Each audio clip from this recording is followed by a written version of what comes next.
Yes. Ladies and gentlemen, boys and girls, children of all ages, welcome back to another episode of Always Almost There Day After Show Live.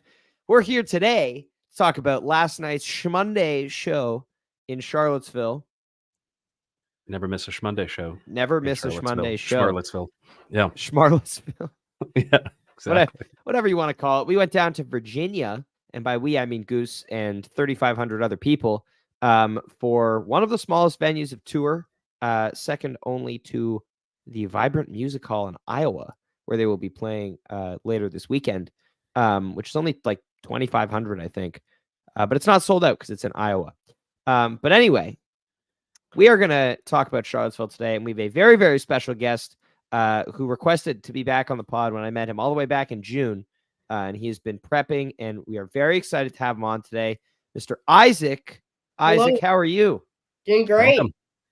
Recovering from the show. Really nice show. All around good.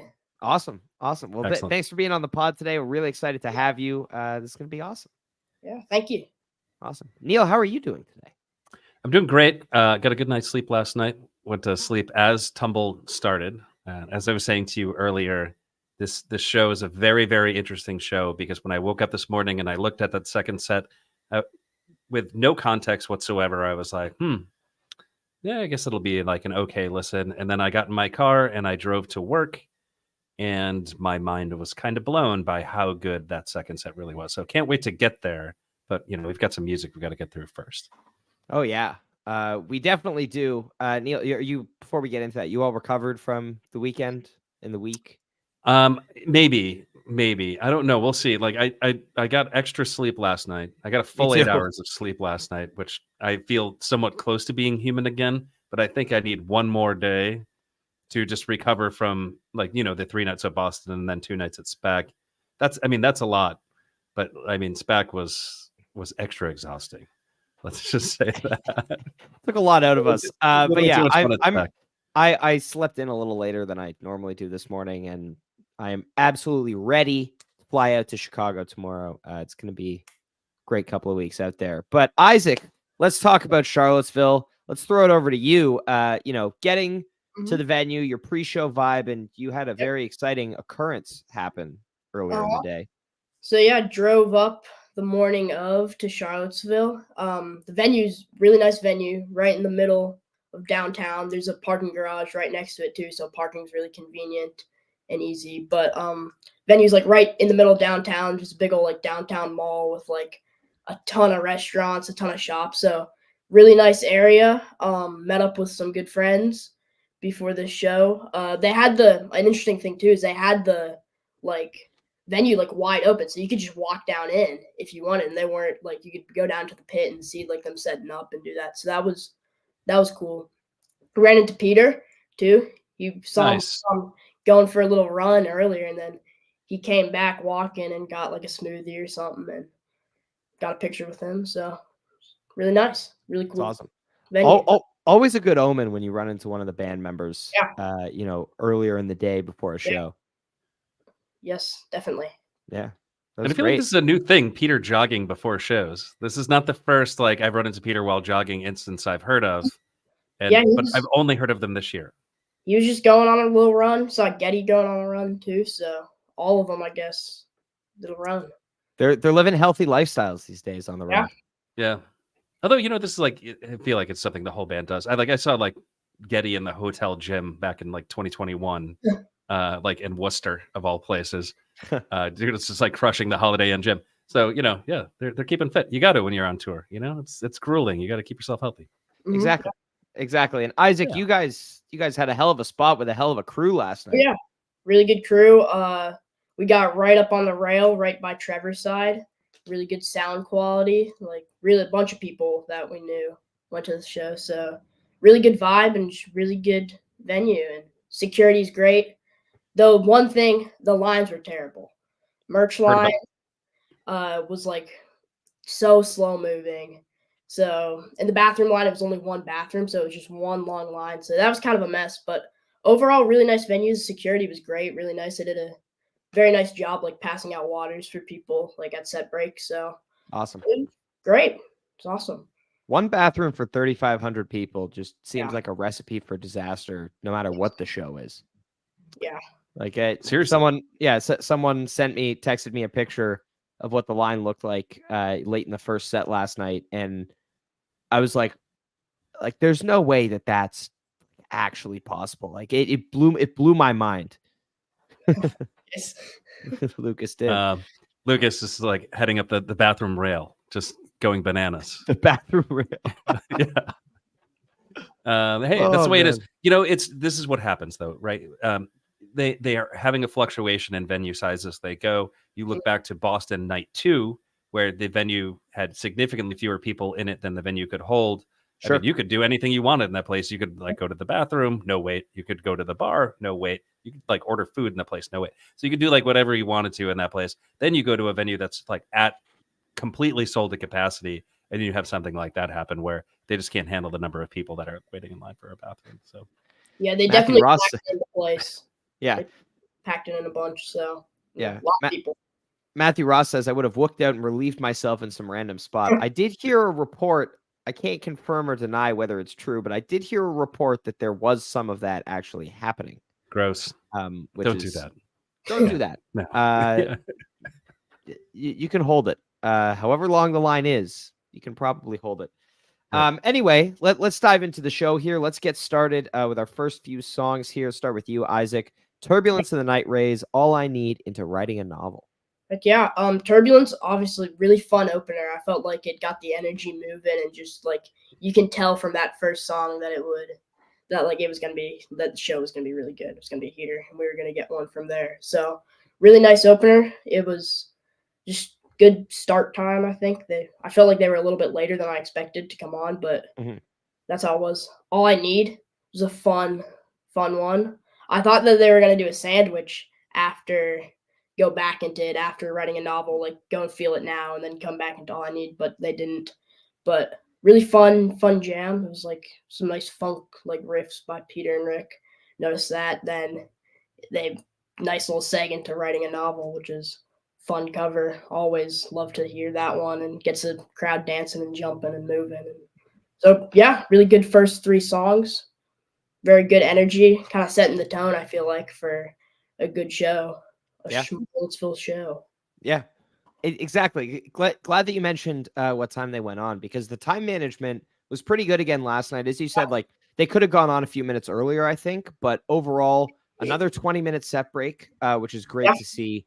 And it didn't feel like, we got skimped on timing, even though, second set, I believe, is just a shade under 70 minutes again. So, maybe like to see them start a little bit earlier so they can get, a 70-minute second set in as well as an encore. But overall, really strong time management again, especially considering what we've seen them do in the past, and bodes well for the early curfews this week in Chicago. Neil, you got thoughts on these first few songs? Well, related to the 20-minute set break, you have to wonder what's going on. It's almost like they trap Rick like right at the edge of the stage, and they don't let him go backstage. Right. It's like, listen, you're staying here for 20 minutes, and then you come right back out again. There's no way you're getting comfortable back there. That has to be what's happening. 20-minute set breaks, though. I love this development. This is great. This is the way it should be. You think back to kind of on the old Fish recordings of Trey just being like, we'll be back in 15 minutes, not a moment later. And of course it was like 45. But so yeah, no, it's nice that Goose is doing this. So first 3 songs, yeah, I mean, I love these 3. Turb, always great. I was joking with you last night, like, how could you have not picked Turb for your fantasy Goose, you dummy? And then I realized I forgot to put it on mine. I had it on my list, and I was like going really quick, and I skipped putting it on mine. I would have gotten more points last night. Bummer. All I Need was fiery and good, and this is, I guess, what All I Need's been doing lately, and that's fine. I love it right there in the number 2 slot. Perfect. You get a jam right off the bat. And then like right after Turb too, which kind of has a jam built into it. It doesn't really go anywhere special, but it feels like a jam and feels pretty fun. And then, Novel just rips. It's one of my favorite Goose covers. And, Rick's solo in it is just extra fiery always. And I love that. For some reason, he just goes really hard in this song. So yeah, it's a great 3 songs to open the show. Yeah, great guitar solo from Peter and Novel as well. But yeah, I thought all I need that still get into some really cool territory. So I'm hoping at some point this fall we open up a little bit, get a little closer to that 20-minute mark. I do also, I talk about this a lot. I like that they didn't feel the need to pull it back into the ending. I thought it worked really well out of One In, One Out in Boston last week. But I liked in this show, as you said, Isaac, I was expecting it to come back at some point in the show. And when we got into the second set and still hadn't come back, I was like, oh, like maybe they're just going to leave it, which I think is a really great thing, that they don't always need to force the ending there. And they've been doing a better job of that, I think, as of late. Yeah, definitely. Yeah. Next, let's move into the second half of the set here. We've got Feel It Now and Animal coming up next. Isaac? Feel It Now, yeah. Feel It Now is always very fun. I feel like it kind of cooled down the crowd a little from some hot 3 songs, but Feel It Now is a good one too. That's another one, kind of as what Neil said. It like has a little mini jam in there that's like real short, but like still feels like you're getting that jam. So like, yeah, it's a really good one. I enjoy that one a lot. Animal's definitely a crowd favorite. Crowd loves Animal. Definitely bring the energy up, get Animal, and yeah, pretty short little jam, but pretty good, pretty solid. And then Rosewood. Rosewood. Rosewood, that was a good one. That was the first time I think I've gotten that one before, so that was a nice one for me. But it's always a fun one, kind of get like a nice slow one, so you're not just all gassed full set. Nice little Peter on the marimba keys there for a little bit, I think, and good short jam led into a good peak to go into Rockdale.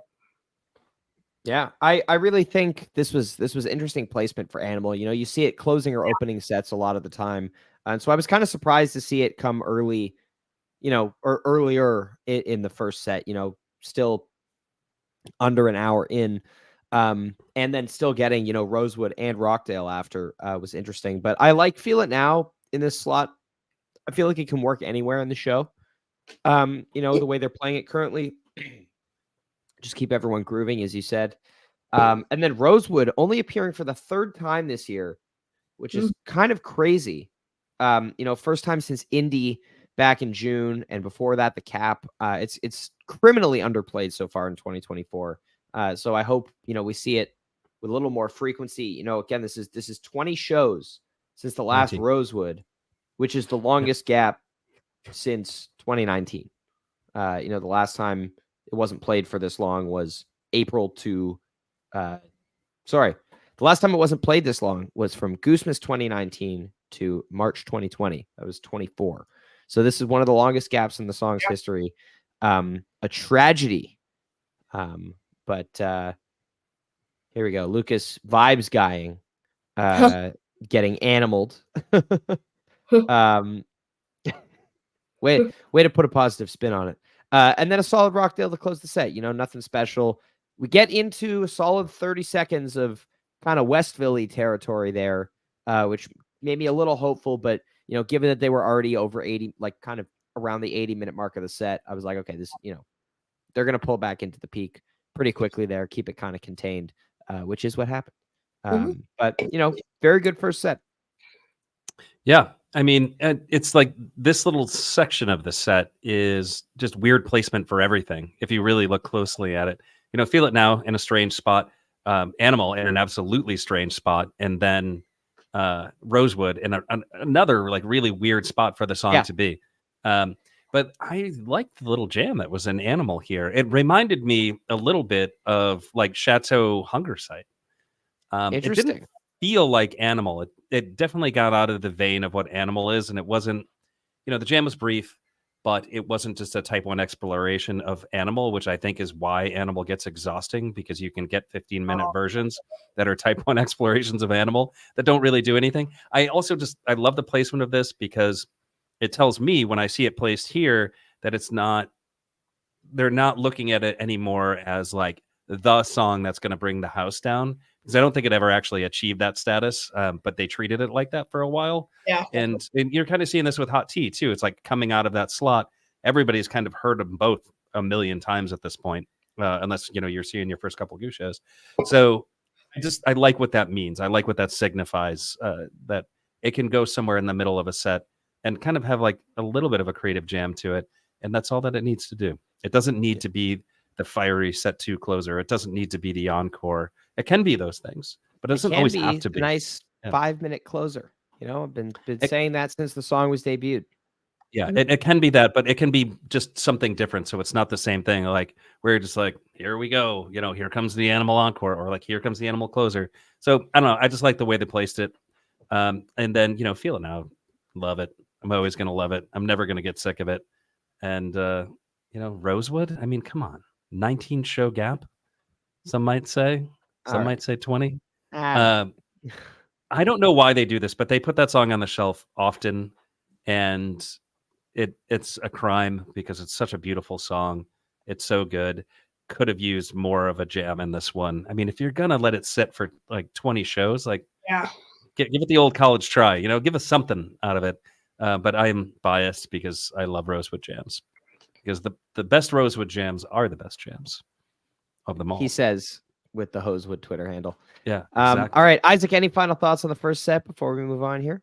No, I think it was good. I think just check in, like looking at the time with Rockdale, was like, what are they going to do here? It feels like it's going to be real short. And it was like a little short. They kind of went a little bit dark for like a second and then just pulled it back to a peak where they did the closing part of Rockdale. And so, yeah, was definitely hoping for longer Rosewood would have been nice instead of Rockdale, but you get what you get. Rockdale's still fun at the end of the day. Yeah. All right. Well, let's talk about set break here. Isaac, how are you guys feeling? Quicker set break, as we said before, but how are you feeling going into set 2? Very good. It was, as I mentioned earlier, the staff, they were passing out water, so kept the vibe going, made sure people are getting hydrated, which is always good to see. But yeah, just excited to see what they would do in this second set. A lot of songs that people were wanting / expecting. So, and we got some of those. So just kind of like waiting and getting ready and getting hyped up. Yeah. Amazing. Let's dive into set 2 here as Neil goes to bed. But let's talk about this tumble. Start us off, Isaac.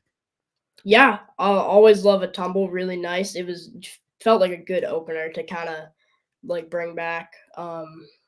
Nice, really good jam. I feel like Tumble is one of those songs that always has something that can be pretty solid in like the jam lineup. So yeah, Tumble, very good, very nice. Good first set or first song to start off the set. Get back. Yeah, I think it's another one of those upbeat major key tumbles that they've been playing really well all year. As our good friend Danny Rosewoods mentions in the chat, Rosewood themed second set a little bit. They kind of hit it into that Rosewoody jam space a few times in a few different songs, which I thought was really interesting. Maybe Neil, maybe they wanted a little bit more out of that Rosewood than they got. Well, I mean, I don't know how you could not feel like you want more out of a Rosewood. Like it's just that good. Yeah. I actually didn't pick up on this Rosewood vibe in this tumble. I'm gonna have to. That'd be like a contains elements of type of deal. Oh yeah, was this like a big group chat topic last night? Yeah, I'm sensing like because you and Daniel are in agreement on this that it must have been. Yeah, okay. And you got any other thoughts on this tumble? Thoughts on Tumble? No, it's just Tumble. It's 2024. Tumble always is a hit, right? You cannot be sad about it getting a Tumble at a show, and you're getting a lot of just good ones. Yeah, and set 2 opener. Let's go. Yeah. Well, and then the rest of the set. I mean, the flow of what came after from here through the end of the set. We'll just do this all in one go here, Isaac. This Old Sea into Interlude 2, into Empress, into Mist, into Empress. Really amazing segment. What did you think of this? Really great segment. This Old Sea, that was one of my like big ones. Like that's probably one of my favorite jams that they played tonight and that I've heard so far this year. That it was phenomenal. I feel like a song that is just really like emotional and that they always play really well. And they haven't jammed it in a little too, so it was nice to get that. The new little outro to it. It just felt like they were gonna do some more. I felt like too for this. Let's see, it was a weird song placement by putting its second song in the second set. I feel like it would have came like a little bit later in the show. But yeah, really great jam. I like the Peter OB6 just kind of like keeping it going, and then it just peaked up, and then they kept going, and it led into that like interlude, which is nice to see that they're kind of using that one to play and like go into that and like use that kind of as like meat in a sandwich, I guess. Yeah. That's one way to say it. And then Empress, very fun song. Definitely another crowd favorite, kind of like Animal. So the energy at this point was really good. And it was just fun. It was fun jam. It definitely Into the Mist was like a nice, like Rick called it back into the thing. You could see Peter was like had a pretty heavy nod on it and grabbed the guitar and just kind of slowly went into it. So that was a really nice segue that I really enjoyed. As y'all were saying earlier, the Into the Mist had kind of a short and really nice jam. I definitely agree. It got really dark, kind of like a Madivon type jam, and it was really nice jam and really good part of the show. And then to go back into Empress, I was thinking that they would probably kind of cut back into that, and they ended up doing it for a real nice peak and just fun little dance party and getting people moving. So really awesome. Yeah. Segue there. Yeah, I thought one of the things that Goose does sometimes is, even in a set 2 that's really, really good, they'll still stop in between songs. For example, after Tumble, they wrap it up and they'll pause for a second, tune the guitar, have a drink of water, whatever, and then go into the next song. And I love that this whole, big second chunk of the set, which is the majority of the set, just goes one song into the other. I love the use of Interlude 2.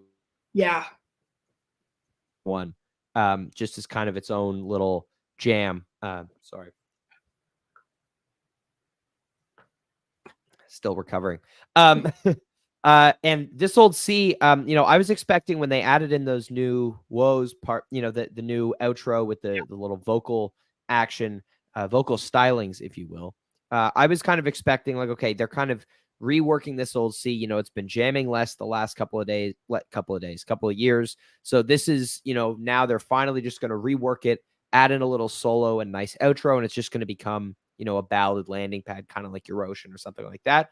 But I was very pleasantly surprised when we still got the jam out of it. And as you mentioned, Isaac, early on, great synth work from Peter, builds up to a really, really amazing peak. And just, the segue into Interlude 2 is just so good. Neil, what do you think of this part?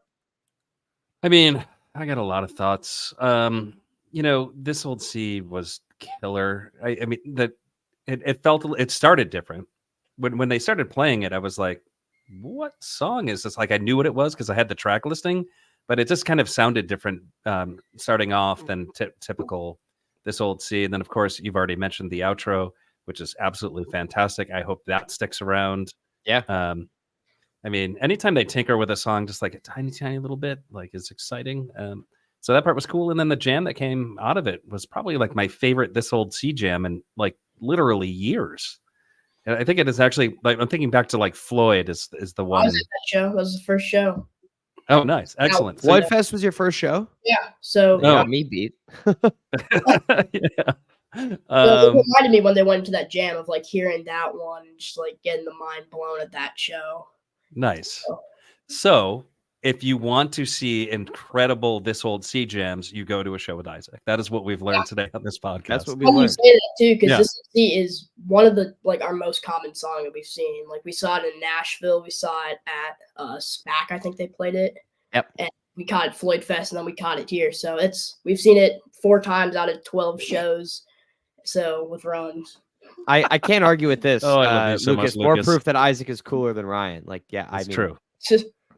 It's true. Obviously. I can't argue with this at all. So before we move on here, I do want to talk about this stuff. And then, of course, incredible segue, maybe one of the best they've ever done into Interlude 2. I mean, I don't even know where Interlude 2 came from. I was just like listening to the jam driving to work this morning and just like rocking out. And then it was just it was the same out of Echo last week too in Boston. It just came out of nowhere and was so perfect. And I think that's something that I feel like Rick has been kind of just toying around with, maybe like off stage, just like, how can I work something like this into a jam, or like, cool ideas. And I'm hoping this means that Interlude 1 and 3 might make some appearances as well, whether it's, just as a lead into Indian River or Jive 2. or on its own like this. But yeah, Yeah. But I will say this: Interlude 2 is the best interlude, hands down. there's not enough clav. No.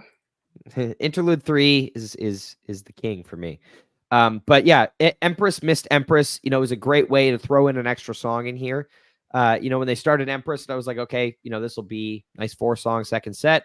You know, this will probably be a 20-minute Empress, and then we'll get an encore. And I love the idea to work it in there, especially because sometimes we've seen them throw a song into Empress. You know, they've done Shama in the past or something else, and it kind of, the segue doesn't always work super smoothly.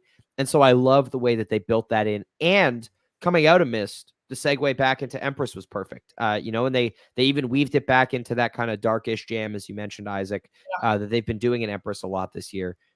So just really, really strong sandwich and great way to close out the second set. Yeah. Very good. Yeah. Neil? Yeah, well, I hadn't finished before. So we go like Empress, then Mist. Oh no, I didn't finish saying what I was saying about Interlude 2. Oh, you put And yourself why on mute. Interlude 2? I did, because there was some noise in the background. Interlude 2 just has that amazing kind of like it goes back and forth between Jive 1 and just Pink Floyd.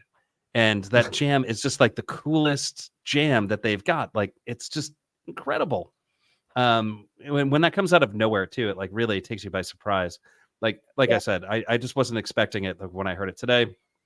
And I just hope they do Interlude 2 all the time. It's just amazing. And then, you know, like you said, then we get even more segues. This is something you don't expect from Goose. They never do this kind of thing. Right. And like this kind of set list, you know, with all the arrows in it, you're like, oh, this is like Eggy. You know, this is something Eggy does on the regular. Yeah. And I absolutely love that they do it. But yeah, so, you know, you get the Empress, which I was expecting the Empress in this show for sure. And then you get Mist, which Mist never misses in 2024, which Mist was a throwaway song until 2024. I want to be very, very clear about that. If they played Mist, you were like, we're going to do like 4 on the floor and we're out. And like, nah, not that exciting. Maybe you get a Kylie, something like that. But now, I mean, and then there's like, you know, talks about finishing and not finishing this. I don't think that's up for discussion right now. This one, at least, I feel like this one is an exception to the unfinished Mist criticism because it goes back into Empress. So you kind of understand why it didn't. Like, it kind of had to. But in any case, the jam that they find in this is awesome. And it's just a really brief, you know, what is it, like 14 minutes on the track listing? Something like that, maybe 15. And so I was saying this to you before we recorded. When I woke up and I looked, or actually when we started recording, when I looked at the set times in the second set, I was like, this is going to be a disappointing set. And then, of course, when you get a closer look at it, it's just not. It is awesome. And this Mist is one of my favorite parts of the set, other than the sea. So that was absolutely killer too. And then again, we just find ourselves back in Empress somehow. Yeah. And like, I mean, it's absurd. I know, the whole set's crazy. Love it. Yeah. They did it so well. And then encore with Love Light. You know, I kind of forgot that they hadn't played this in a little while, but this is the first one. And again, you know, they're bringing back a lot of these covers that hadn't been played since last fall. You know, 59 shows since the last Love Light, last played at the Fox in Oakland last year in September. What did you think of this encore here, Isaac? Really good. I mean, the energy was all like after the second set, it just kept going. So the energy was like at a peak right there. So it was really great, like great energy. And then to come out Love Light, it was complete audible too. That was not on the set list. So yeah, that was a fun one. That was really just keep the energy moving and like enter away the show with like a really nice energy and a fun cover that they haven't played in a little. So yeah, it's cool to see. Always a blast with this one. You know, the webcast had a nice angle towards the end with just Rick and Peter just smiling at each other, which was just like, you know, they were just having a blast up there. You gotta love it when they're having fun. You know, it's the music comes out better when they're having fun. And if you're not having fun, you don't go through the effort of having a set like this. You just go bang out some tunes and go home. You know, this is different. There was effort put in here, and you know, Love Light. Say what you will about it as an encore. It is nice and fast. And you know, when time is limited, that's what you get. You get a cover and they're out. And I think if they do them infrequently enough, Love Light is just right. Yeah. Yeah. No, agreed. Yeah. Well, we have a question from the person who single-handedly keeps the chat alive on quiet pod days, Matthew Ross. A question for Isaac and Pod. Now that some time has passed, did we judge the Boston? I'm assuming he meant judge. Did we judge the Boston run too harshly at the time? Isaac, I'm curious your thoughts on this because obviously we have not heard your thoughts on the Boston run. I think Boston overall, I mean, I was not at the show, so I cannot like really have like how it was in person, but I did listen to the streams. I think it was a solid run, but I think it was just like kind of getting tuned up. Like I feel like that it was kind of like preparation for SPAC almost. Yeah. So I mean, there was some good stuff they played, like Autumn Crossing, that was nice, and there's some other like just good stuff in there. Got some new songs, so it was. I mean, it was a good run, but I definitely felt like for a 3-night run, it felt a little bit weak. And I mean, it was just getting the tune up for SPAC and rest of the tour, I feel like. Very, very well put. You're gonna put us out of a job very soon. Like Yeah. Well, when we make our youth movement here on AAT and we get rid of Ryan, Isaac, you're first up to bat. So when Ryan gets too old, if something should happen to all 5 of us at some point, Isaac, you are inheriting Always Almost There. So just keep an eye out. If we all have an untimely death, this is your podcast. All right. Yeah. So I will answer the question. Yes. Like, were we too hard on Boston? The answer is no. I don't think we were too hard on Boston. And the proof has come out after the fact, right?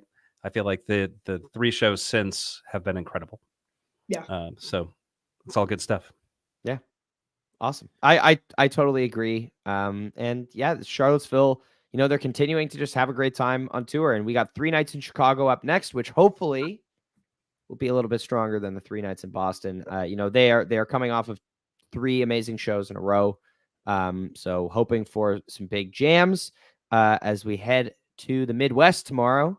It's going to be fun. Shows are a little earlier, which makes me a little less worried given how the time management has been the last few shows. So I'm very much looking forward to the next few. Going to be some good friends out there. We're going to have a blast. Isaac, thank you so much for joining us today. It's been such a pleasure. I've already put you on the list for one of the nights of Asheville, by the way. You do not have a choice. You're coming on the pod again. I will definitely be on the pod. I'll be back. Don't worry. Amazing. Good. Great. Good. Amazing. Well, thank you so much, Isaac. Hope you have an amazing rest of your day. And thank you, everybody, so much for tuning in to this episode of Always Almost There, Day After Show Live. We will see you on Thursday afternoon at 3:30 p.m. Eastern to recap Salt Shed Night 1. It's going to be a good time. We'll see you then. Until then, safe travels if you're heading to Chicago. Enjoy the rest of your day.